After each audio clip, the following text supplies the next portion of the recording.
chat, and this is the second segment. That song says, Nigeria, our diversity is in our strength. Okay, so we have in this segment, we're moving straight into the next topic. We're speaking with FRSC officials. We call them road safety, we call them Federal Road Safety Service Corps members. Okay, and we have with us the Assistant Corps Commander, Mr. Innocent Echuk. He's right here with us in the studio, and he will be talking to us, keeping our roads safe during this festive season. You know, we're going straight into the Dilka period in the next couple of days, and I'm sure that a lot of people are already gearing up, you know, to travel and to do a lot of moving around. People are going to be buying, the markets are going to be, you know, stocked and flooded. And I know that you're waiting for the so we want to know how ready, how prepared is the road safety, and what is the road safety asking us, you know, to do as Nigerians, as Lagosians, to ensure that we keep ourselves safe and we keep our roads safe during this festive season. So, Mr. Innocent, you're welcome to today's show. Good morning. Thank you so much. Thank you so much for coming. Okay, so Mr. Innocent, you know, a couple of days ago, I think Monday particularly, we had this accident involving corps members. About 39 corps members, 39 corps members, and about 19 of them were injured. Thank God none of them lost their lives. And a follow-up from that story, none of them have lost their lives. Correct. There was a fire accident of some sort. There was an accident, and then corps members were there. And I was having a discussion with Mr. Innocent, and he said something like it took about five minutes response time to actually get there to do this. How many of such accidents, you know, have occurred in the last 1 month? Definitely, the person as I say, we really, in the first quarter, we had around 1 and something. Then in the second quarter, it also dropped. We are looking with the based on even the corporate strategy in which the core has they fulfill the core mandate. We are looking at a situation in which at the end of the year we bring it drastically a situation in which the RTC will really have to drop by 15% and fatality by 30% as compared to the one we really had last year. Let's start from this one, the recent one of what happened on Monday. Definitely, if you can really read based on the reports that are now the rescue team brought to us for that Monday one, that vehicle had the issue of the speed violation, that overspeeding. Let me just put like overspeeding. Overspeeding. And even on Monday, even on Tuesday when I was on radio, we also mentioned the issue of the installation of the issue of the speed limiting device to assist that, especially most of the fleet operators, the essence of the speed limiting device, one, the issue of the speed will also be controlled, reduce fuel consumption, and also even will also lower the essence of the maintenance of the vehicle too. Then the response time.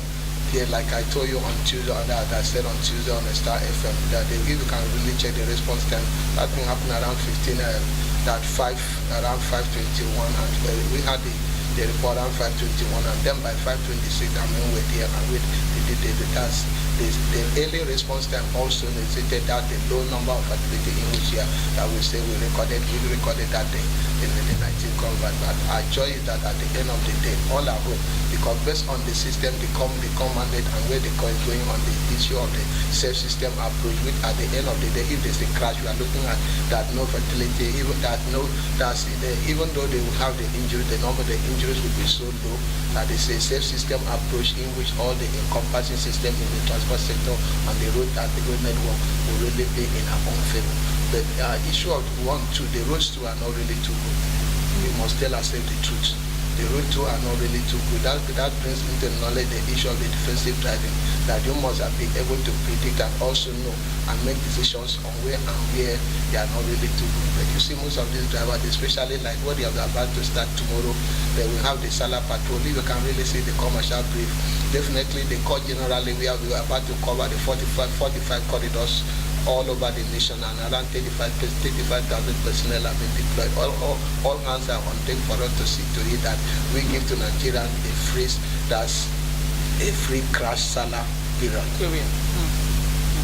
Because people are going to be traveling a lot. As I'm even talking to you now, I just left the road. It's not too long that you will see. Oh, you actually patrol the road as well? Yes. Yes. I'm going the road, especially like even the special patrol will last from tomorrow, that is 17th to the 26th. But even as I'm talking to you now, I just left the road. It's not 10 minutes ago. If you see the kind of the movement, people have started moving, and if you see the kind of overloaded vehicles, I just even left the office with over 5 overloaded vehicles. And if that, you could even imagine even the state of the vehicle. That was what I was even telling the passenger, the state of the vehicle, and most of even the 3 of those drivers don't even have a valid driver license, and people are just entering the vehicle. Then that's you are just proceeding on the journey of that is suicidal mission. And how do we now ensure? Because passengers don't get to confirm the driver's license of these drivers. How do we ensure that these drivers actually get these things done? Do you have a synergy with the transport workers and all that? Yes, that's why we really encourage people to onboard most of the fleet operators, because most of these fleet operators, most of these drivers, before they will employ you, definitely you must, that is part of the criteria, they will use to employ you, that you must have a valid driver's license. Then apart from that, you see most of these people, a lot of people just believe that that's, whether I like it or not, life has no duplicate, and whether there's no supermarket, most of the time I say that you say you want to go and buy life. So the important thing is that don't cheapen yourself. You have a value, you have a price tag for yourself. Don't cheapen yourself. Some people will just go, instead to go and to a recognized park, what it does, a fleet, it does a vehicle. Some people you go, even as I'm talking to you now, get to Jota toll gate, you see people just standing there and looking for how to get to Ibadan by with 200 naira, 150, and entering any vehicle, and risking their life because of how much. So definitely, and most of these buses, one, the tires are not good, and most of these buses too, it's even the conductor that's even graduating to become the driver. At the end of the day, the basic driving technique is not even there, and it will be the one carrying over 14 families. Inside the vehicle. Yes, inside the vehicle. And sometimes with children. Yeah, and with children. Look at this one. Even the one of this morning now, you see small children. Apart from them, the adults inside the vehicle. We do very, very sympathetic. What can we do to stop this overloading? Because especially when I see those red buses, those red former BRT buses, when I see them, it gives me goosebumps. The kind of load. You look at them and they are a bit wobbled, they're a bit bent to the side. Whenever I am going on the bridge at Fadeyi, climbing up and going towards the island, and I see those vehicles, in fact, my heart beats like, what can we do? Because these vehicles are there, and they keep loading more than enough people. Definitely, the issue of the total. I see people want to fall down. Yeah, the issue of the total synergy over the vehicle inspection unit, because they will inspect the vehicle. They don't know whether the road the That's vehicle. The VIO. Yeah, the vehicle is roadworthy to be really be on the road or not. And also, even at the point of registration, I really want to appreciate what His Excellency, the government doing at the automated centers in which I think before you take their vehicle to their vehicle has to be inspected. That's electronically at the end of the day, they will now give you that whether that vehicle, once they get there, is a continuous process. But what we really want to say, the total issue of a total attitudinal change in the mind of the total mindset, that for them to have a positive mindset, change that from where we were still doing the thing the other way around, and to change for positive mindset and to see to it that life has no duplicate, and a lot of destinies are being attached to their destiny. That if anything happens to you, most of these people are very good. And if anything happens to you, definitely you see that a lot of families are being thrown into a lot of confusion, economic hardship. The bright future of most of those children that had the bright future, you see most of those children that will still you see them on the street still hugging from one place to the other to see to it that one of something has happened somewhere through the carelessness of the driver. Which very, very, that's what the call is talking about. Like this, like when we see now. By Tuesday, Wednesday will be the Idil Kabir Festival, and that's what we are telling people. There are some journeys you don't need that you don't even need. It's not all celebration that you say you must travel. You must travel. and you want to travel at all costs, and some of them may no longer have even the financial muscle for them to say they want to travel with the whole family. So at the end of the day, they will just be looking for any cheaper means for them to pay. For everybody to be able to fit into the for everybody to, then that will now lead to issue of that. As we see most of these small vehicles, they now overload them with goods. And if anything happens, the issue of overloading, even the crash per se, even the good that even the vehicle sometimes, if there is any issue of crash, it's even most of the time the load will come and be on top of someone that will even bring somebody down, and now will even lead to the issue of the increase in the number of athletes we have on the road. So what we are only appealing to them that at least to reduce the load as the dearest minimum, and also operate within the specified speed limit. Speed limit. You know, you were talking about speed limit control the other day. What exactly is that device about? The device, the speed limiting device, specifically is meant for one to check the excesses of that over speeding. That is also calibrated. It's also calibrated. It also helps in the issue of the reduction of the fuel consumption, and also it helps in the lower maintenance. So it has other advantages. Yes, it has other advantages. Yes, it has other advantages to the driver, because maybe we can really check from the statistic, even the last quarter of the 2017, and if you can check the trend of in most of the crashes, then almost 52% of most of the crashes are speed related. But with since the implementation and the enforcement of this speed limiting device, you see that the issue of the crashes has also been reduced drastically.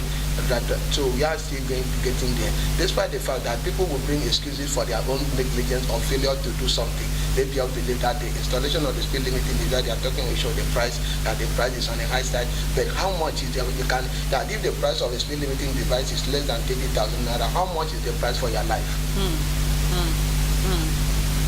So that means that you equated your life. You are now believing that your life is less than 30,000 naira.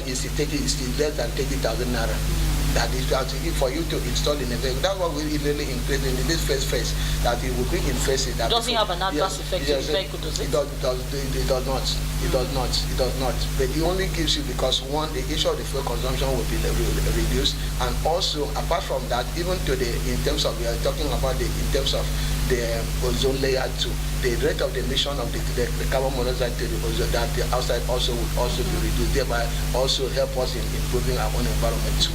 So definitely it has a lot of advantages, and we encourage, based on the mandate of the Corps, we are not looking back, we enforce it to the letter, regardless of what is it that the Mobile can say. That's the mandate of the Corps. And this is meant for both private vehicles and public vehicles and commercial vehicles. Yes, the commercial vehicle, but at this first phase, we are dealing with the most of with the commercial vehicle, because that's where we have the highest number of crashes.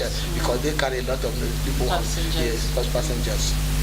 Okay, so there was an incident that I actually, I think I've gone through it twice. There was one, I was coming from Aja, coming towards, coming to my 12, and interestingly, I boarded a bus at the park in Aja, and this bus, as we were moving, by the time we went past law school, I noticed that if I leaned to the side, it looks as if I could actually see the ground. I was by the window. If I leaned to the side, I just looked up and I was like, why do I seem to be moving? So at the point I looked and a passenger now came to sit by me. I moved in JJ and the guy sat by me. When the vehicle kept moving, rickety, and the guy moved to the side, the passenger too looked over. He looked at my face and said, yes. So that's why you shifted. That was why I shifted too. Yes. By the time we got to, I think it was somewhere around Falomo, I could not stand it any longer. This vehicle was practically edging. I could just see it in my mind's eye that it was going to end inside Tomisin Bridge. I could just see it. So I just told the driver, I said, driver, I would have liked, yes. I said, driver, is it by force to follow you? Keep my money. Drop me. I dropped. The guy dropped too. And he was like, cannot enter this vehicle.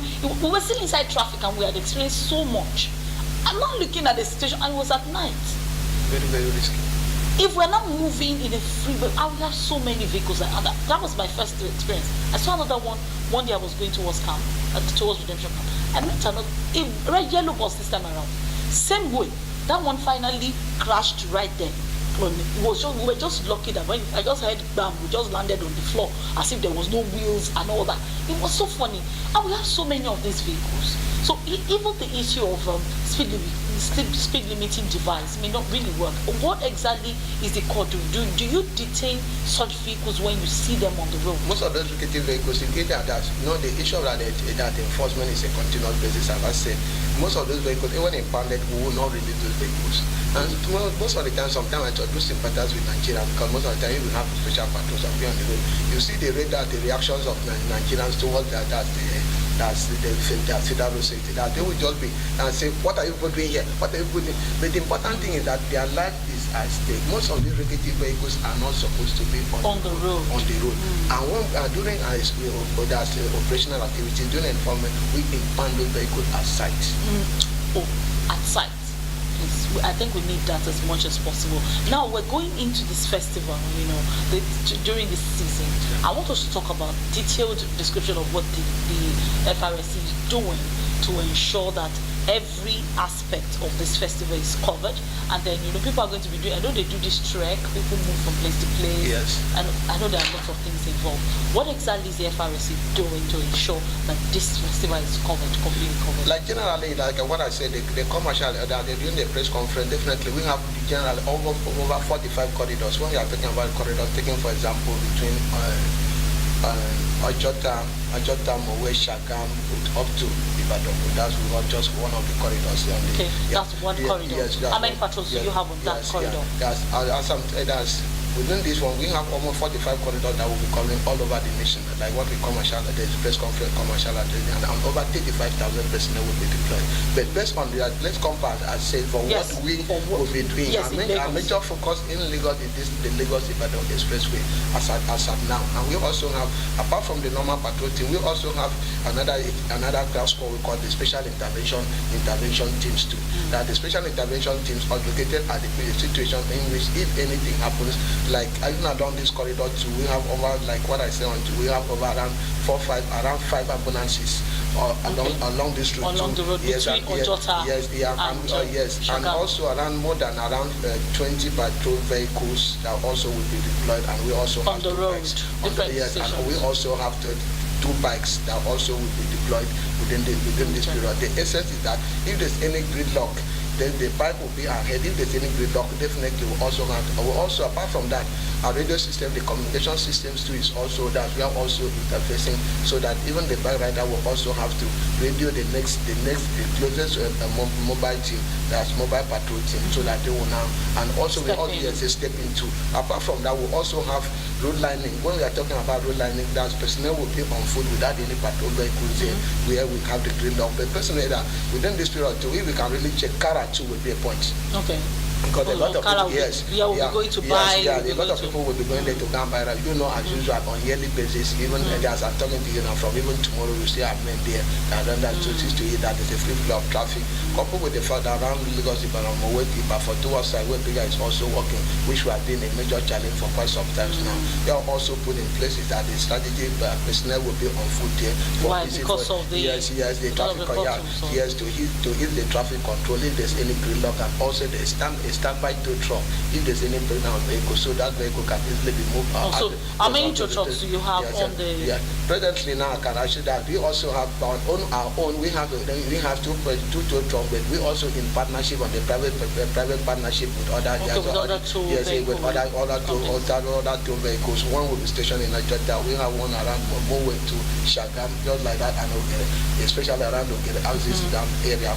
Going towards Ibadan too, so that if there's any breakdown of any of these heavy-duty vehicles that can also hinder the flow of traffic, then easily most of this is that they can, in the less than 5 minutes, those vehicles would also be moved. So that people will have easy movement to reduce the traffic congestion. Yes. What the commandant is to it that we give Nigerians a traffic-free Salah celebration.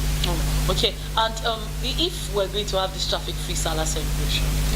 We talked about attitude in our change. Yeah. And I remember that we had a conversation about the attitude of Nigerians to this thing. And a couple of people were asking, if you give me a speed limiting device and somebody walks up to me and drives and wants to block my vehicle and I'm supposed to speed quickly out of there and the speed limiting device wants me back, what do you recommend that such person does at that point in time? And is there a number that can be called?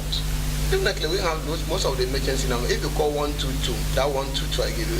If there's any emergency, there's nowhere. The 122 is as a central call center, which your location would also be. As you also inform them where your location. Definitely, they all 122. They also have to transmit their information to the nearest mobile, that's mobile vehicle there, or the nearest command for quick intervention. And like I also tell you that apart from the normal patrol team, we also have a crash squad, the special intervention patrol, we call SIP. So those ones are ever ready, just like the crash squad in case of any emergency. Those are like the crash squad in terms of we can just immediately this call enter, then we will definitely reactivate this team in less than 5 to 10 minutes. Definitely they'll be at the venue. Yes, to give you the necessary assistance you need. Okay. So people do a lot of evils during festive season. Yeah. And we know that I'm sure that these people are also gearing up to attack here and there. Do you have a synergy with the police? Definitely, the issue of safety is not one-man business. Now we say the issue of the safety is encompassing, and we also have a synergy. If you see, even in operational order, even an operational order released for these people, we also have the friendly forces, the police, the civil defense, the army, the navy. We also work in total synergy. If you can see, even quite recently now, even last time we work there.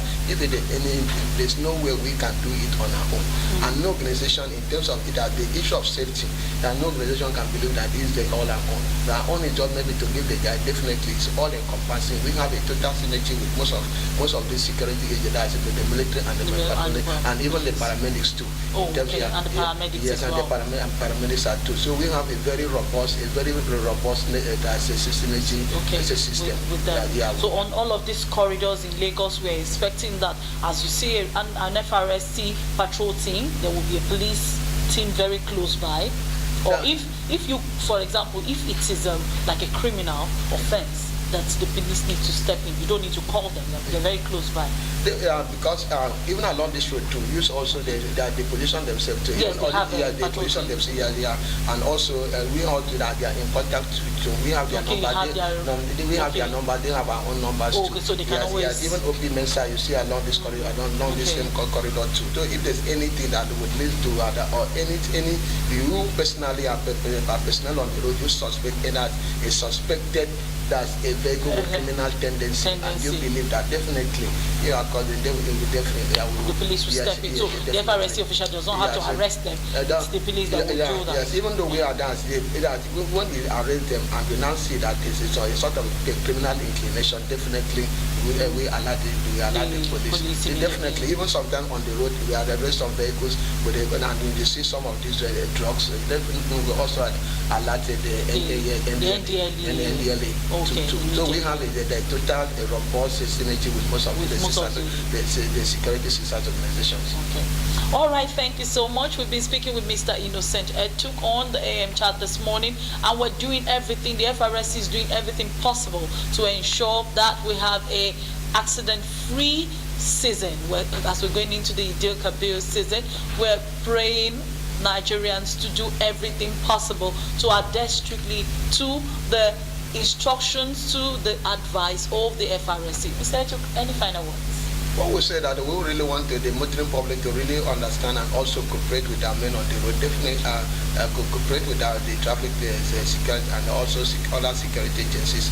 It's just to guide them and to see to it that at the end of the day, this Eid al-Kabir celebration, at the end of the day, all of us will have a cause to say thank you, God. And on behalf of the Corps Marshal, my humble the sector commander, amiable sector commander Hakim Osuchena Meche, and myself, we want to wish Nigerians a happy Eid al-Kabir celebration. Thank you so much. Thank you so much, sir. It's been a pleasure having you on the show this morning. Okay, that's the much we're taking on the AM chat this morning, and it's been an exciting show. Nigerians, Keep yourself safe. If you suspect that the driver of your vehicle is too rough, please do not shy out of dropping from that vehicle. Drop as quickly as you can. Call the attention of somebody to it, and if you can actually caution the driver, please do. And if you think that the vehicle you're boarding is not in good condition, there's no doubting about it, there's no thinking about it. Consider the price of your life. It's not viable. You cannot go back to the market to buy back your life. So you do what? You drop from that vehicle. And the FRSC is saying to you this morning that you should do everything possible to keep yourself safe this season. Okay, on the first segment of the show, we had Mrs. Angela Uponi, and we were talking about our diversity as a nation. Do not hate your brother, do not hate your sister. You have a lot to offer the next person beside you. Your neighbor has a lot to contribute to your life. You never can tell how that person will come back. Your neighbor 10 years ago could end up being your in-law in 5 years.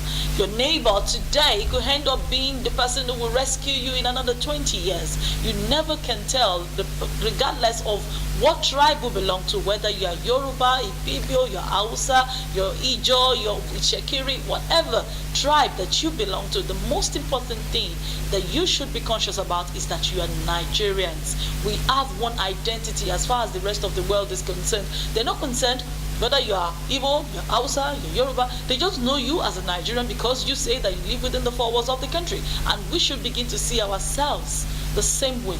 We are Nigerians. First of all, individual Nigerians. And secondly, family, then you now think about your ethnic group, then you now think about your religious inclination. So your religion should not be a reason for you to hate your brother. Your tribe should not be a reason for you to reject your brother. Okay, that's the much we're taking this morning. I'm sure you have a lot. You have learned a lot and you have a lot of questions. If you have questions to send, if you have comments, if you have contributions to any of our topics this morning, or you have any question for the FRSC, the number to call is 122. They have the 122 service line. They have the 122 quick line that you can contact the FRSC. And if you have the any emergency, the number to call is 112 as well. That's the ambulance service. And so if you want to contribute on any of our shows, you can contact Tomisyne. That's my Twitter handle, that's my Facebook handle, and that's my handle on Instagram. Tomisyne. That's Tomisin on Instagram, Facebook, and on Twitter. And if you want to contact the station ID, you can also do mitv.ng on Twitter, mitv Lagos on Facebook. It's been a wonderful show, and I'm your host, Tomisin Ojo. Have a pleasant day.